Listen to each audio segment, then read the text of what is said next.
If you're waking up in the middle of the night to go to the bathroom at least once, you're not alone. In fact, 1/3 of Americans over the age of 20 have admitted to get up in the middle of the night to go to the bathroom. For some people, it's not a problem. For the majority of us, it is. So in this video, I'm going to tell you why this happens, what the root causes are, and how to fix it. If you're interested, keep watching. Waking up in the middle of the night is called nocturia, and it happens more frequently than we want to admit. There's so many theories as to why this happens, but in this video, I'm going to show you something that nobody's talking about.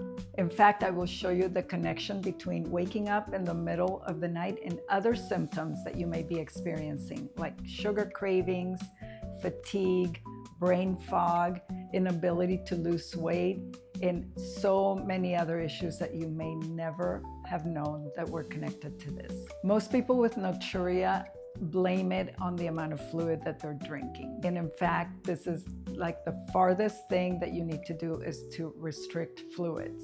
In fact, we had a friend this weekend, he and his wife came over, and the man had coffee for breakfast with milk, then he had a beer for lunch, and he did not drink any fluids all day. So I asked him at the end of the day, hey, how come you don't drink water and you're not drinking anything? He says, oh no, it's because I get up in the middle of the night and I don't want to do that. Unbeknownst to him, this is actually harming his kidneys and causing so many other issues like UTIs.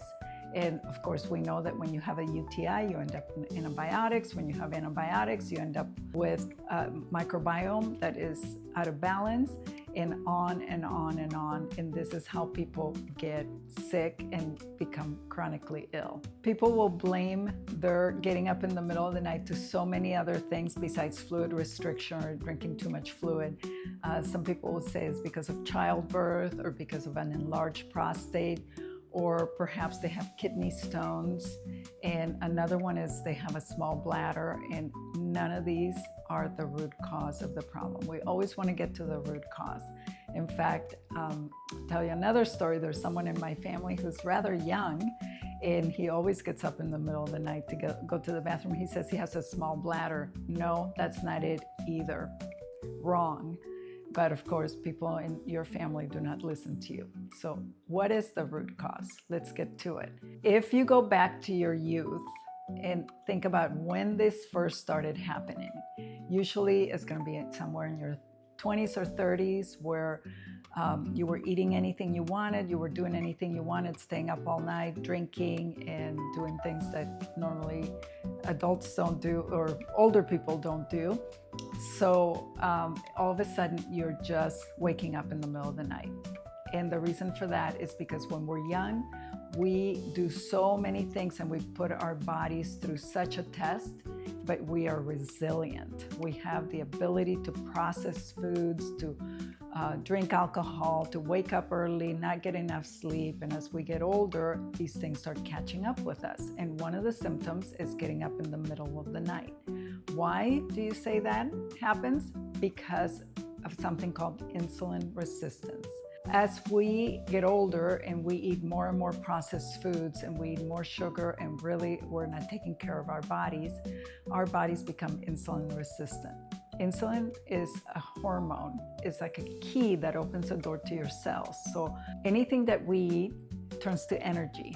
And the whole purpose of life is to have energy. We need to have good energy in order to survive, in order to heal, and do everything that we're supposed to do. So when we don't have good energy, our bodies will feel fatigue. It all comes down to how can we get that energy into the cells? The hormone insulin is the key that opens the door to the cells so that when we eat that hamburger or whatever we're eating, it turns to sugar, which is the fuel, and it's supposed to go into the cells with the help of this key called insulin. Insulin is a hormone. When we have way too much sugar, processed foods, and things that our bodies cannot tolerate, the blood sugar goes up because the insulin is being secreted, but there's so much insulin that the body becomes insulin resistant. That those cells are not recognizing the insulin anymore.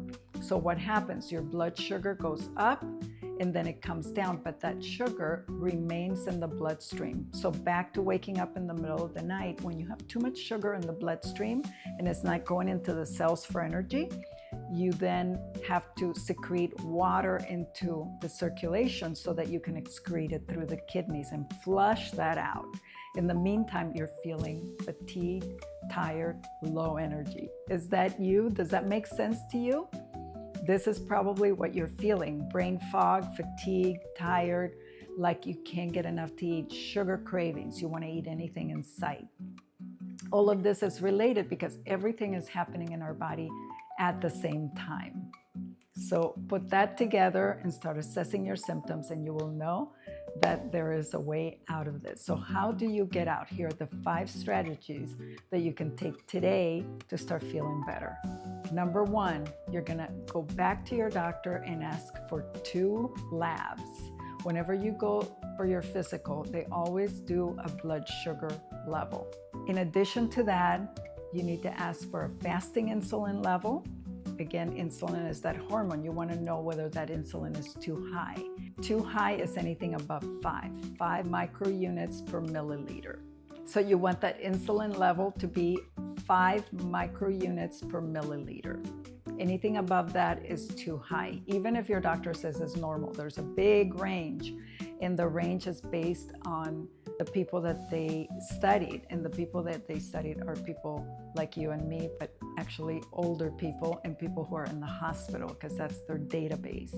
And there's a lot of insulin resistance in the population. In fact, 8.9 out of 10 people have insulin resistance and don't know it.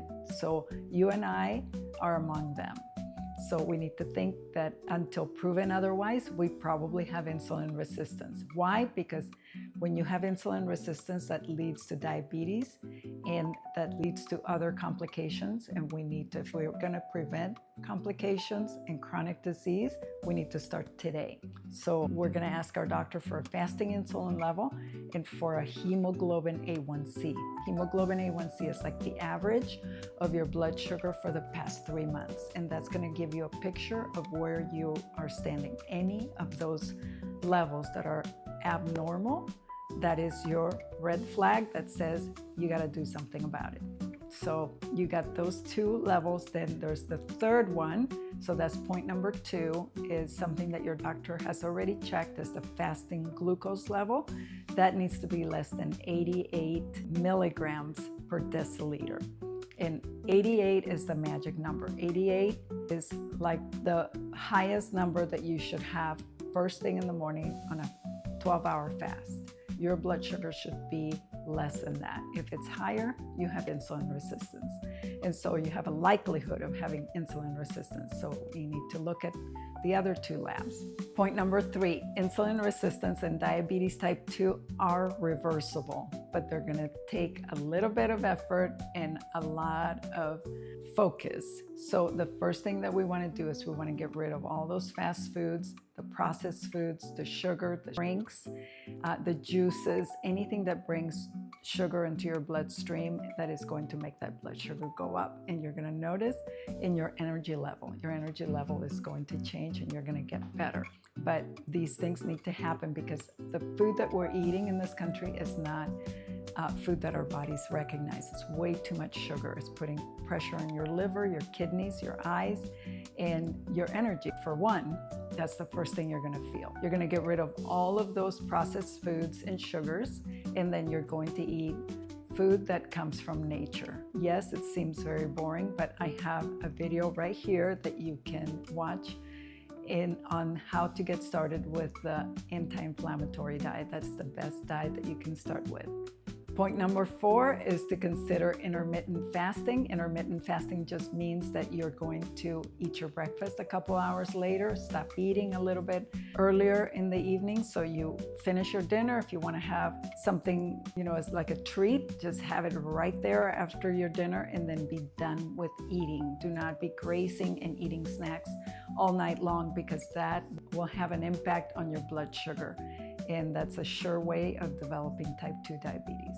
And Point number 5 is to move your body. After meals, go for a short walk, march in place, dance, jog, bike, swim, do resistant training or weightlifting, anything that you can do to mimic what we were supposed to be doing, which is exercising, moving our bodies, and living in action.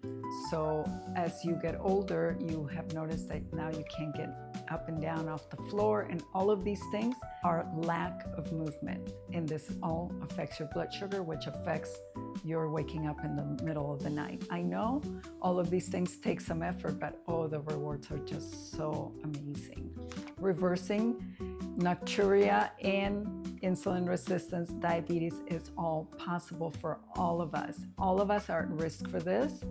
And what you're seeing right now with the fatigue, the inability to lose weight, the brain fog, waking up in the middle of the night to pee, all of these are red flags for something else that is coming. My name is Monica. I am a functional nutrition practitioner, and I'm here to help you live the best life ever. If you like this video, give it a thumbs up. Make sure you subscribe and tap on the bell so that you can get notified when I release a new video. I'll see you in the next one.